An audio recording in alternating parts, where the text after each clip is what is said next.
नमस्कार, आप देख रहे हैं संवाद न्यूज़। और जिस प्रकार से 120 दिन से अधिक हो गए एसआई भर्ती को लेकर, और आज इसी शहीद स्मारक पर नरेश मीणा के परिजनों ने एक मौन धारण आंदोलन का जो आयोजन किया था। और आपको मैं बता दूं, जिस पर हमारे साथ है विकास भिदुड़ी, और हम जानेंगे भाई जिस प्रकार से आप 120 दिन से बैठे हैं इस पर, इधर नरेश मीणा के परिवार वाले आंदोलन पे हैं, सरकार चाहती क्या है आज? पूरे प्रदेश में इसी तरह का माहौल है। हर चौराहे पर, हर गली मोहल्ले में, हर गांव में, हर ढाणी में, हर तहसील मुख्यालय पर, जिला मुख्यालय पर युवा न्याय मांगने के लिए बैठा हुआ है। यहाँ पर कोई नौकरी नहीं मांग रहा सरकारी, सिर्फ न्याय मांग रहा है, अपने हक की और अधिकारों की बात करता है। तो जिस तरह नरेश मीणा जी का धरना है, नरेश मीणा ने यही बात करी। उन्होंने जो जुर्म किया, ठीक है, उसकी सजा सरकार ने बहुत ज़्यादा दे दी, 8 दिन की जगह 8 महीने की जेल दे दी। उसके बावजूद अगर मासूमों की, नौनिहालों की जिंदगी जो लील ली सरकार ने, उसके लिए अगर कोई युवा कोई जाबांज आवाज़ उठाता है तो उसे जेल की सलाखों के पीछे डाल दिया जाता है। ये किस तरह का कृत्य कर रही है प्रदेश की भजन लाल सरकार, ये बहुत ही निंदनीय है। मैं इसकी कड़े शब्दों में निंदा करता हूं, जितनी की जाए उतनी कम है। दूसरी ओर 4 महीनों से सांसद हनुमान बेनीवाल के नेतृत्व में एसआई भर्ती रद्द की मांग कर रहे हैं, लेकिन ये सरकार कुंभकर्णी नींद में सोई हुई है। ये गूंगी बहरी सरकार है। जो 25 से आया मुख्यमंत्री है वो सरेआम लोकतंत्र की हत्या कर रहा है। वो जिस तरह नरेश मीणा को जेल की सलाखों के पीछे भेज रहा है, जिस तरह सत्ता में वादा करके आए कि हम एसआई भर्ती को निरस्त करेंगे, आरपीएससी को भंग करेंगे, युवाओं को न्याय देंगे और पेपर लीक की सीबीआई जांच कराएंगे, तमाम मुद्दों पर भजन लाल सरकार पर वादा खिलाफी के आरोप लग रहे हैं। उन्होंने किया क्या अब तक? हर युवा न्याय की मांग कर रहा है, लेकिन कोई सुनने को तैयार नहीं है। मैं ऐसा पहली बार देख रहा हूँ 4 महीनों में कोई सरकार का नुमाइंदा, कोई मंत्री, विधायक हमारे बीच नहीं आया, कोई प्रशासनिक अधिकारी हमारे बीच नहीं आया, जबकि हमने 1-1 लाख नौजवानों की रैली सांसद हनुमान बेनीवाल के नेतृत्व में बीटी रोड के ग्राउंड में कर दी। उस समय तो रात को आकर सरकार हाथाजोड़ी करती है कि हम बिल्कुल संज्ञान लेंगे, युवाओं के मुद्दों पर न्याय करेंगे, लेकिन हुआ क्या? वही ढाक के 3 पात जो पूर्ववर्ती सरकार ने किया वही आज की सरकार कर रही है। तो सरेआम युवाओं के साथ छला हुआ है, कुठारा खाया है, धोखा है। तो एक तरफ तो, दूसरी तरफ जैसे कि कहीं दूसरा प्रकरण होता है उसमें सरकार 1-1 करोड़ रुपए का, 50-50 लाख का मुआवजा दे देती है। यहाँ पे 10 लाख का मुआवजा, और उसमें भी इतने मतलब आप कह सकते हैं कि इधर उधर की बातें करके फिर। देखिए सर, ये सरकार का सरेआम दोहरा रवैया है, दोहरा चरित्र है। 1-2 बार की मुख्यमंत्री का क्षेत्र, उसके बेटे 2004 से सांसद बन रहे हैं, 5वीं बार सांसद बने हैं, 5 बार दुष्यंत सिंह सांसद बन रहे हैं, और उनके इलाके में, उनके संसदीय क्षेत्र में स्कूलों की हालत जर्जर है। और यदि वहाँ कोई जाबांज, कोई लड़ाका जाता है, कोई नेता वहाँ मासूमों को न्याय दिलाने की बात कर रहा है, तो उस 2 बार के मुख्यमंत्री को रास नहीं आता है। वो कहती है कि मेरे क्षेत्र में तो कोई आओ ही मत, यहाँ पर मैं न्याय खुद करूंगी। किया क्या? खुद नहीं किया ना, कुछ नहीं किया अभी तक, और हमारे नरेश भाई को जेल की सलाखों के पीछे डाल दिया। यह सरेआम प्रदेश की सरकार का तानाशाही रवैया है। और वसुंधरा राजे का गुंडागर्दी का रवैया देखो, ना तो उनके डर से भजन लाल जी वहाँ गए, ना हाड़ौती के जो लोकसभा स्पीकर उस क्षेत्र से आते वो वहाँ पे गए, और अगर कोई नरेश जैसा साथी वहाँ जाकर लड़ने की बात करता है, उन आदिवासी मासूमों को, नौनिहालों की जिंदगी लील ली गई, उनको न्याय दिलाने की बात करता है, तो यह भजन लाल सरकार पुलिस की दमनकारी नीति अपनाकर उन्हें जेल की सलाखों के पीछे डालने का काम कर। आप ये कह रहे हैं कि वसुंधरा राजे के डर से सीएम भजन लाल वहाँ नहीं जा पा रहे? बिल्कुल नहीं गया। भजन लाल जी वहाँ जाते, न्याय की बात करते, उन मासूमों के परिजनों से मिलते।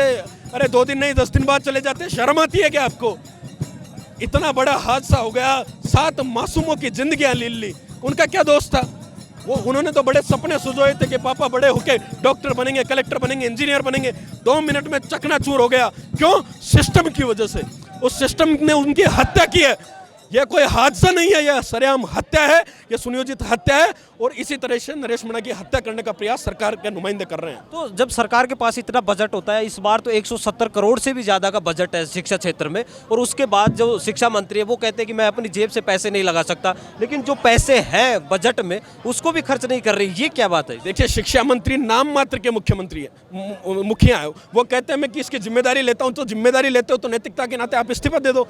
उतना तो नहीं है, लेकिन किसी स्कूलों में कोई उर्दू में कोई शब्द लिखा हो तो उन्हें आपत्ति हो जाती है, यूनिफॉर्म के लिए उन्हें आपत्ति हो जाती है। लेकिन वास्तव में स्कूलों का ढर्रा क्या है?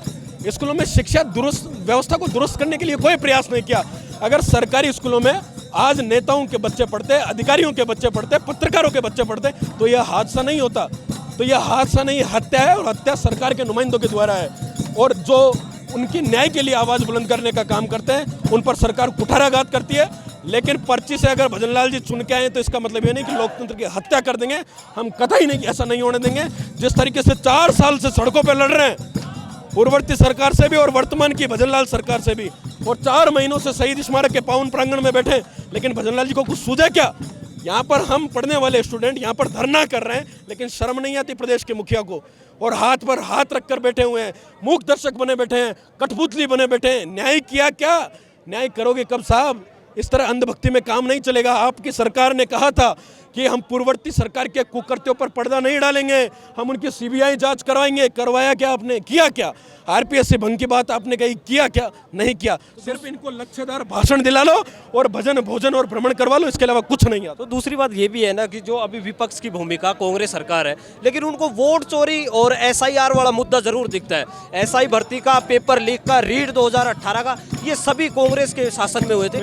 उसके ऊपर कोई कांग्रेस का नेता नहीं बोलेगा, यहाँ पे धरना प्रदर्शन कर लेंगे। इस चीज पे आप कैसे देखते हैं? यह सत्ता की विफलता है। विपक्ष अपनी जिम्मेदारी से भाग रहा है। उन्हें पता है कि अपने कार्यकाल में पेपर लीक हो गए, अब आवाज उठाएंगे तो जिम्मेदार कौन? सारे सवालिया निशान तो अपने पे खड़े होंगे ना। इसलिए विपक्ष एकदम चुप है और विपक्ष की भूमिका निभाने की बजाय एयर कंडीशनर कमरों में बैठा हुआ है।